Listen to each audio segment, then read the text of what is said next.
Edsy, laban hanggang dulo, a spoken word of mine. Edsy, sa mundong puno ng ingay, maraming boses ang pilit kang hinihila pababa. May mga bulong na puno ng duda, may mga salitang parang patalim na gustong sirain ang tiwala mo sa sarili. May magsasabing tumigil ka na, wala nang pag-asa, hindi mo na kaya, pero sandali, bago ka makinig sa kanila, tanungin mo muna fiancé ang puso mo.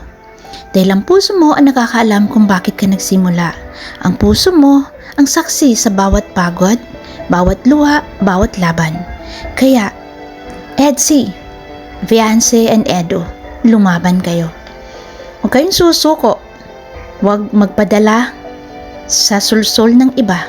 At higit sa lahat, huwag kang maniniwala sa mga kwento ng iba. Dahil hindi nila alam ang buong kwento. Hindi nila alam ang mga gabi na halos gusto mo nang bumitaw, pero pinilit mong bumangon ulit. Kung may duda sa paligid, isara mo sandali ang tenga mo sa mundo at pakinggan mo ang isang bagay na hindi kailanman nagsisinungaling ang tibok ng inyong mga puso.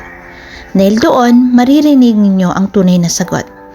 Edsy, laban hanggang dulo. Laban hanggang dulo.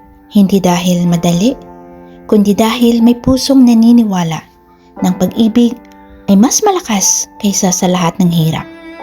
Huwag maghihiwalay sa dami ng pinagdaanan, sa galit, sa lungkot, sa pangamba. Dahil ang tunay na pagmamahal ay hindi sumusuko sa unos, pagkos lumalakas, lumalalim at nagiging inspirasyon.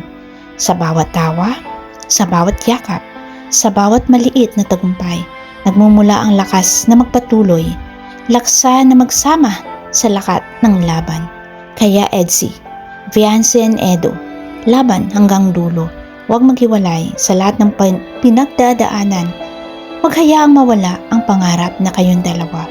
At sa uli, maging inspirasyon kayo sa lahat na kahit gaano kahirap ang buhay, ang dalawang pusong nagmamahalan at lumalaban ay kayang manalo sa lahat.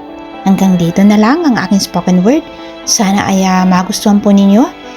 If you like this spoken word video, please don't forget to click like, to share, to post your comments, and please don't forget to subscribe.